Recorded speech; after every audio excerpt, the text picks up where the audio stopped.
When you have a defense playing as good as your guys' defense is right now, does that change your mindset in terms of how you call plays, or I guess maybe take pressure off of the offense, knowing, hey, we don't have to go and score on every single possession?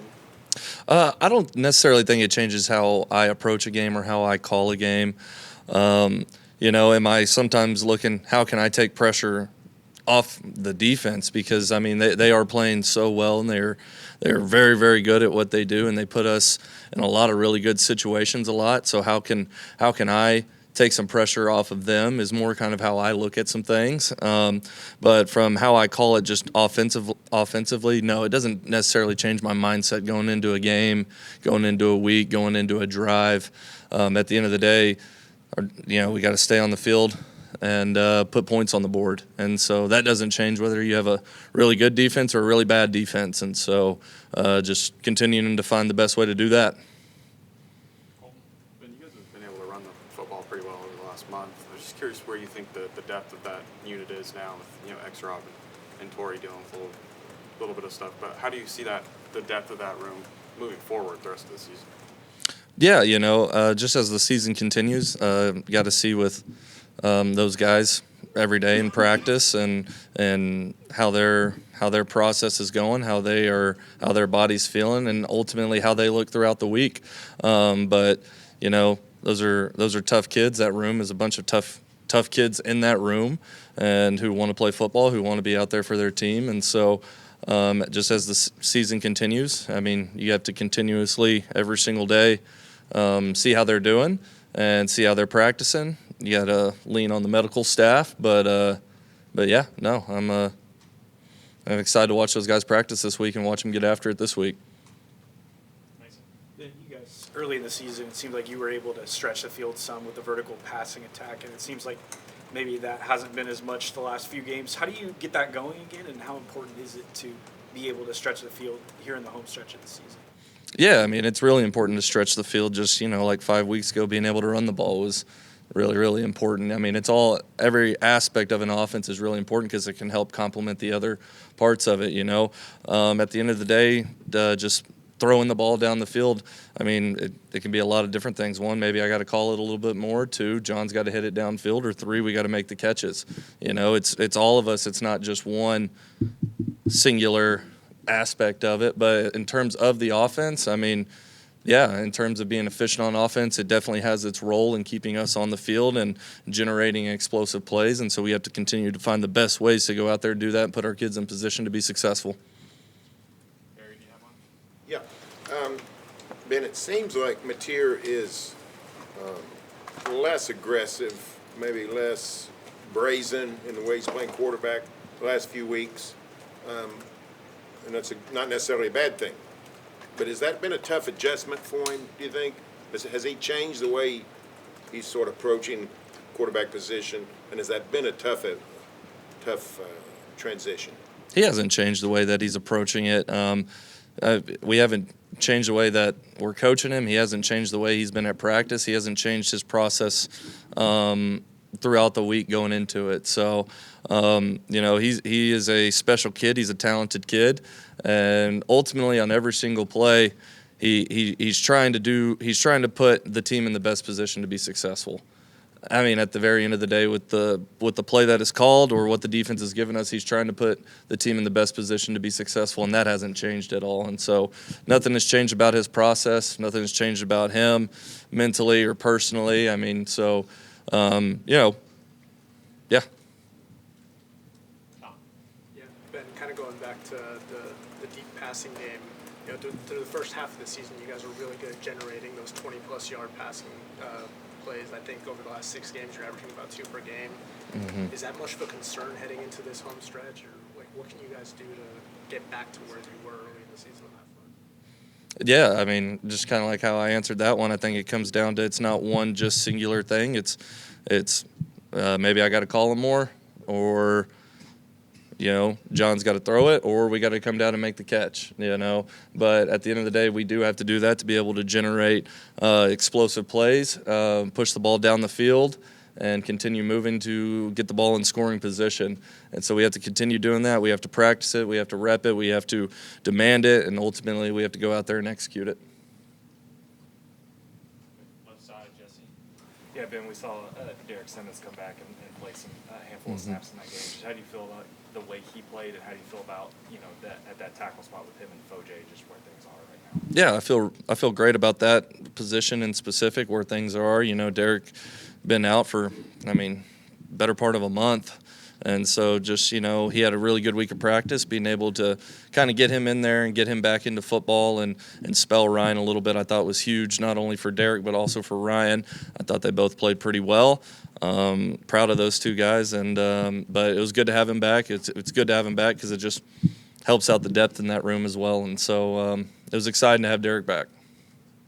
Yeah, Ben, we asked about Michael last week, and then he had an even bigger game last Saturday. And just, what does it say about him maybe going back to September when he wasn't getting the snaps that he wanted? Just the perseverance that he has shown. Yeah, 100%. You go back to September, J-Mike hadn't been here very long at that point. And so I think there's an aspect to the position of learning the scheme, learning the offense, and then being able to go out there and apply it after you do learn it.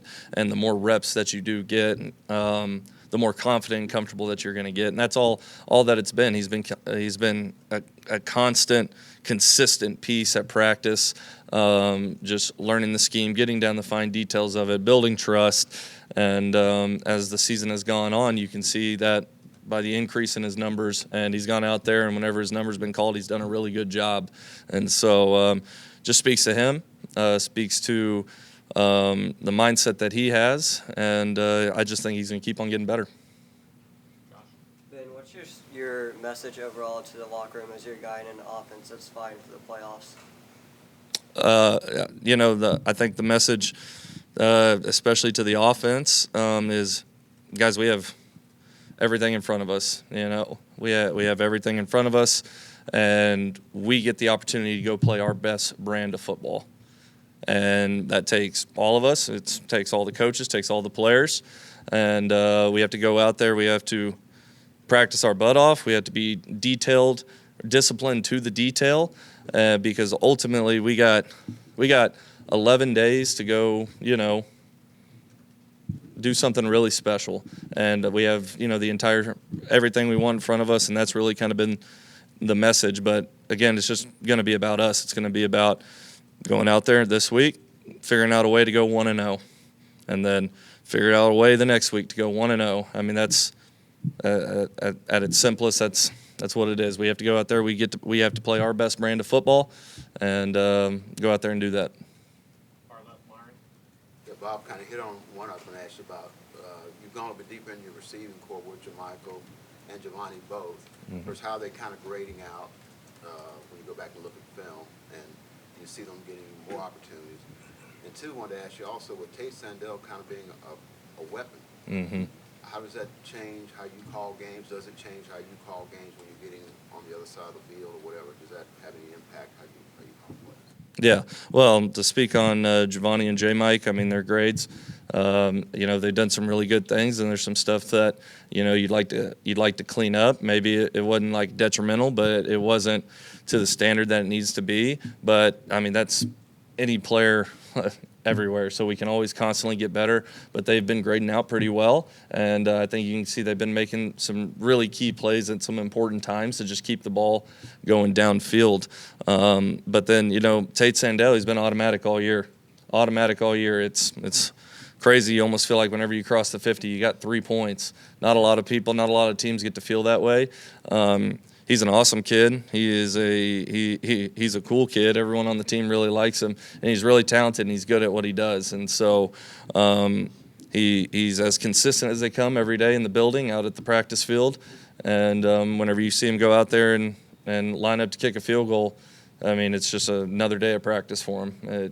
He goes out there and gets it done. And so I think everybody on the team appreciates him and knows how valuable he is. Has a top 10 rushing defense. Do you feel the need to get more out of the passing game this week, especially with some of the injuries back there with the running backs?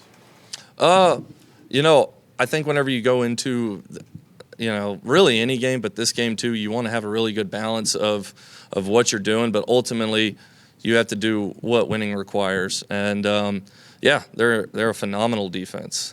Defense coordinator does a great job. You can tell the cool thing is all 11 players always know exactly what they're doing and play so well together. They're extremely sound in what they do, and they're really physical in what they do, and they let you know that they're there. They have a great defensive front who, like you just said, teams have been struggling to run the football on them. It's credit to them, but we can't worry about them. We have to go out there and do what winning requires, and if that means throwing the ball a lot, okay, awesome. If that means, okay, we got to run the ball a lot to go win the game, awesome. All right, but we have to go out there. We have to be prepared not to worry about Missouri, but worry about Oklahoma and what it's going to take for us to go win. Back to the right side, Joe Masato. Yeah, Ben, you talked about telling your guys they've got everything in front of them. I'm wondering, just from a personal perspective, your first year here, what has this kind of journey, this gauntlet of a schedule been like for you to now be in position to, maybe win a couple games and make the college football playoff? Well, it's been exciting just because from where I stand, I get to see these kids and the vision that we built for them in the spring and the summer and fall camp, and see them go out there and do it, figuring out ways to win, figuring out ways to put themselves in position to go achieve the goals that they set before the season. And that's what's been so exciting about this first year for me, is just seeing all the work from whenever I showed up back in December. I mean, I've almost been here a year, holy smokes. Whenever I showed up back in December to where we're at now, seeing these kids put in the work every single day, and then going out there and figuring out ways to win ball games, to ultimately keep their goals alive, that's been cool. That's been so much fun for me to see every day, and that's been the best and most exciting part of it. James?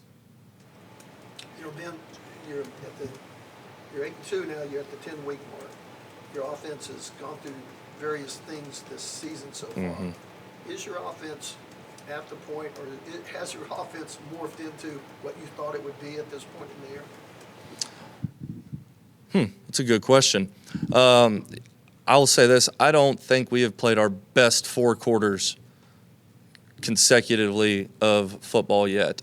Has there been some really, really good things this season? Absolutely. Has there been some awesome plays? Absolutely. Has there been times where we need to be more detailed and stay on the field and be more efficient?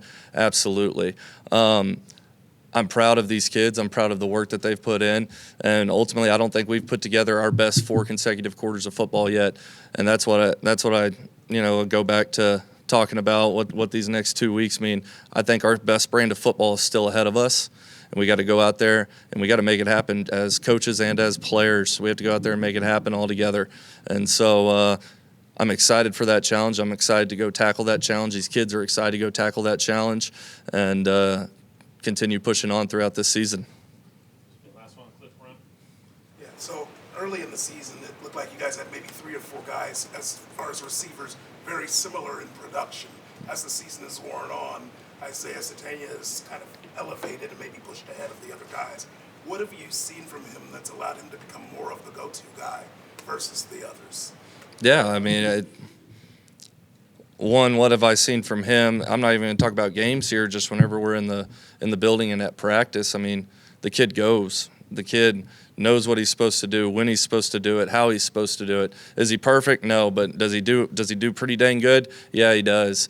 And I mean, y'all watch the same game I do. I mean, whenever the ball's in his hands, usually good things happen. And so I think that builds a really good trust. And I'm not even talking about just from me. I'm talking about from everybody in the building, from the quarterback. And so, he's just ultra consistent. He's an ultra competitor. And, special things happen whenever the ball's in his hand. And so I think that could lead to a little bit of uptick in his production. And, but he's earned everything that he's gotten. Thanks, Ben. Yeah. Boomer.